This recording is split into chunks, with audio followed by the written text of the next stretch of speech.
I found that nothing in life is worthwhile unless you take risks. Nothing, Nelson Mandela said. There is no passion to be found playing small and settling for a life that's less than the one you're capable of living.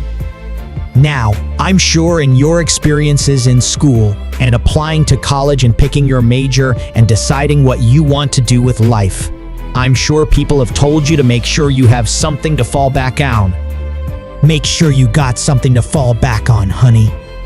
But I never understood that concept, having something to fall back on. If I'm going to fall, I don't want to fall back on anything. I want to fall forward. I figure at least this way I'll see what I'm going to hit. Without consistency, you'll never finish. So do what you feel passionate about. Take chances. Don't be afraid to fail. There's an old IQ test with 9 dots, and you had to draw 5 lines with a pencil within these 9 dots. Without lifting the pencil, the only way to do it was to go outside the box. Don't be afraid to think outside the box. Don't be afraid to fail big, to dream big. But remember, dreams without goals are just dreams. Reggie Jackson struck out 2,600 times in his career, the most in the history of baseball. But you don't hear about the strikeouts. People remember the home runs. Fall forward. Thomas Edison conducted 1,000 failed experiments. Did you know that? Fall forward.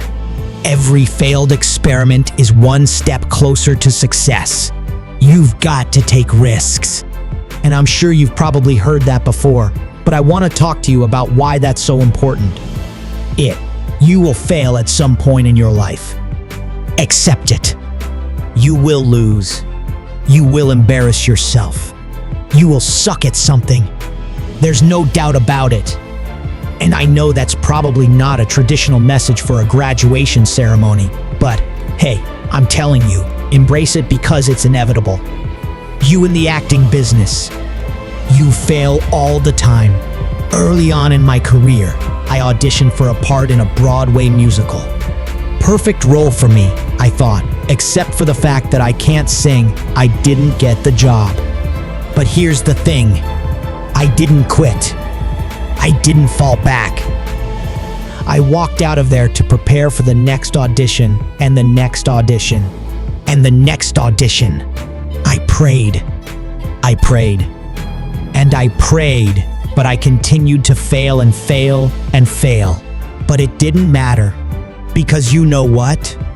There's an old saying, you hang around the barbershop long enough, sooner or later you're going to get a haircut. So you will catch a break. And I did catch a break last year. I did a play called Fences on Broadway. But here's the kicker. It was at the Court Theater. It was at the same theater that I failed that first audition 30 years prior. The point is, every graduate here today has the training and the talent to succeed.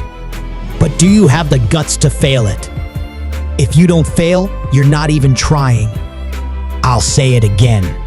If you don't fail, you're not even trying to get something you never had. You have to do something you never did.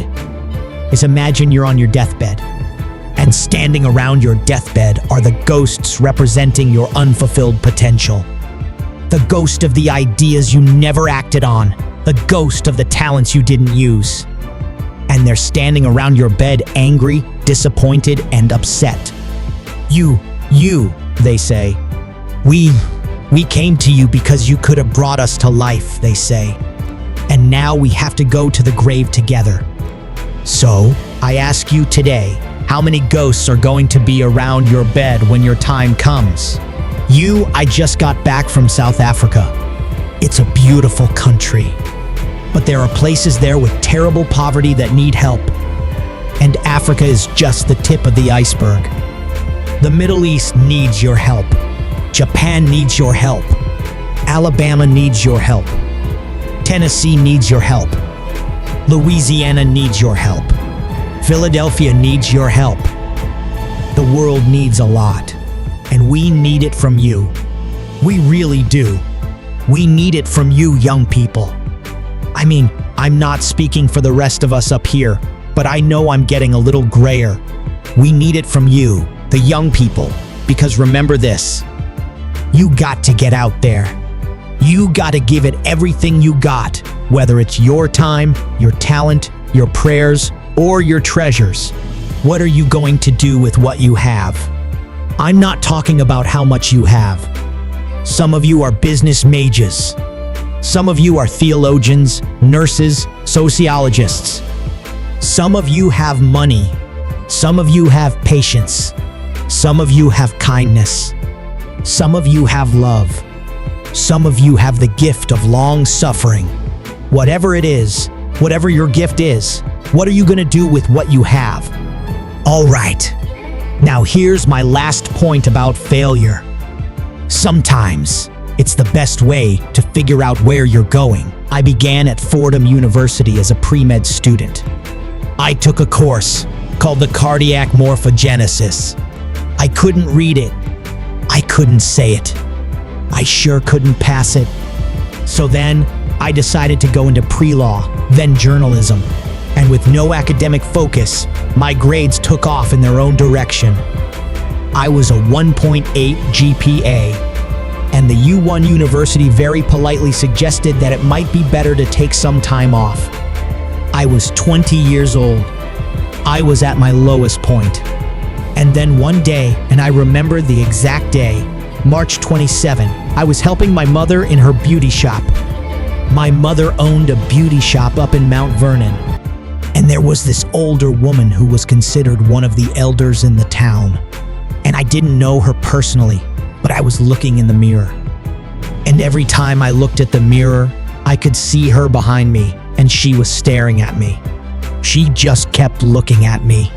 Every time I looked at her, she kept giving me these strange looks. So she finally took the dryer off her head and she said something I'll never forget. She said, "Young boy, I have a prophecy, a spiritual prophecy." She said, "You are going to travel the world and speak to millions of people." And in the years that followed, just as that woman prophesied, I have traveled the world and I have spoken to millions of people through my movies. Millions who, up till this day, couldn't see me.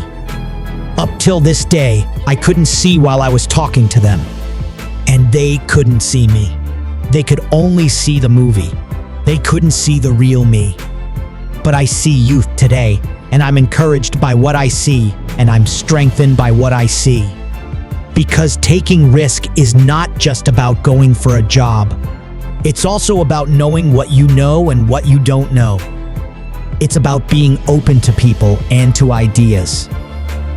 The chances you take, the people you meet, the people you love, the faith that you have, that's what's going to define you. Never be discouraged. Never hold back. Give everything you got. And when you fall throughout life, remember this: fall forward.